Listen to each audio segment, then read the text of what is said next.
ሰላም ጤና ይስጥልኝ ውድ የኬሎ ሚዲያ ተከታታዮች፣ በዕለታዊው የዛሬ ውሎ ፕሮግራማችን እነዚህን መረጃዎች እንዲያቀናጅተን ይዘንላችሁ ልንቀርብ ተሰናድተናል። ከፕሮግራም ጋር አብሬያችሁ ቆይታ የማደርገው እኔ አብዲስ አደፋር ነኝ። ዶናልድ ትራምፕ የአሜሪካ 47ኛ ፕሬዝዳንት ሆነው ተመረጡ። የሪፐብሊካን ፓርቲ እጩ ዶናልድ ትራምፕ የአሜሪካን ፕሬዝዳንት ምርጫን አሸነፉ። ትራምፕ አብዛኞቹን ግዛቶች በማሸነፍ ወደ ዋይት ሃውስ ለመመለስ የሚያስፈልጋቸውን 270 ኤሌክቶራል ኮሌጅ ድምጾችን አግኝተዋል። ትራምፕ ከተለያዩ የዓለም ሀገራት መሪዎች ካሁኑ የእንኳን ደስ አሉት መልእክቶች እየጎረፉላቸውም ይገኛሉ። ዶናልድ ትራምፕ የአሜሪካ 47ኛ ፕሬዝዳንት ሆነው የተመረጡት በዛሬው ዕለት ከዲሞክራቲክ ፓርቲ እጩዋ ካማላ ሃሪስ ጋር ባደረጉት ፉክክር አሸንፈው ነው።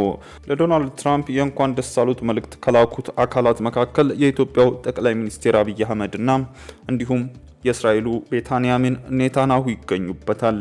የኢትዮጵያው ጠቅላይ ሚኒስትር አብይ አህመድ እንዲሁም የእስራኤሉ ጠቅላይ ሚኒስትር ቤንያሚን ኔታንያሁና የፈረንሳይ ፕሬዝዳንት ኢማኑኤል ማክሮን የአሜሪካን ፕሬዝዳንት 47ኛው ተመራጭ ለሆኑት ዶናልድ ትራምፕ የእንኳን ደስ አሉት መልእክታቸውን አስተላልፈዋል።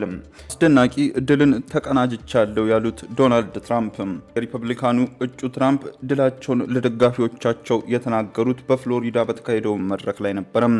ትራምፕ ይህንን የአሜሪካ ወርቃማ ዘመን እንደሚሆንም የተናገሩት ይህ ለአሜሪካ ሕዝብ ትልቅ ድል ነው፣ አሜሪካን እንደገና ታላቅ ለማድረግ ያስችለናልም ብለዋል።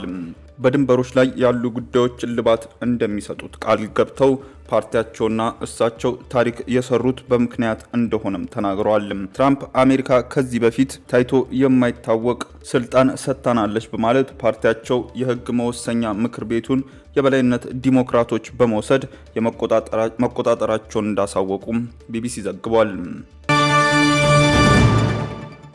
የእስራኤሉ ጠቅላይ ሚኒስትር ቤንያሚን ኔታንያሁ የመከላከያ ሚኒስቴሩን ማባረራቸውን ተከትሎ በእስራኤል ተቃውሞ ተቀሰቀሰ። ጠቅላይ ሚኒስትር ቤንያሚን ኔታንያሁ የመከላከያ ሚኒስቴሩ ዮአቭ ጋላንትን በማባረራቸው እስራኤል ተቃውሞ ውስጥ ገብታለች።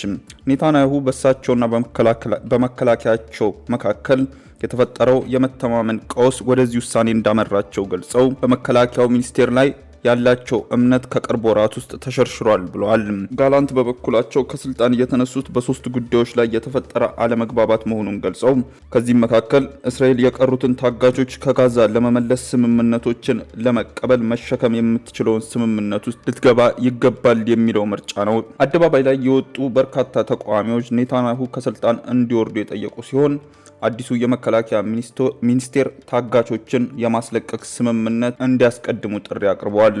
ኔታንያሁ ጋላንትን ለረጅም ጊዜ ልዩነት በተሞላበት የሥራ ግንኙነት ቆይተው እስራኤል በጋዛ ላይ በምታደርገው ጥቃት ላይ ልትከተለው ስለሚገባ የጦርነት ስልት ላይ ከፍተኛ አለመግባባቶች እንደነበሩ ሪፖርቶች ወጥተዋል።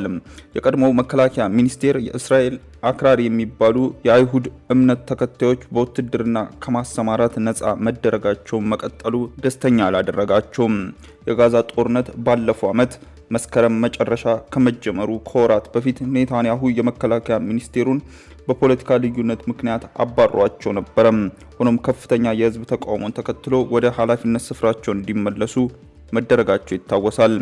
ነገር ግን ማክሰኞ ዕለት ኔታንያሁ በጦርነት መካከል ከመቼውም ጊዜ በበለጠ በጠቅላይ ሚኒስቴሩና በመከላከያ ሚኒስቴሩ መካከል ሙሉ እምነት ያስፈልጋል ብለዋል።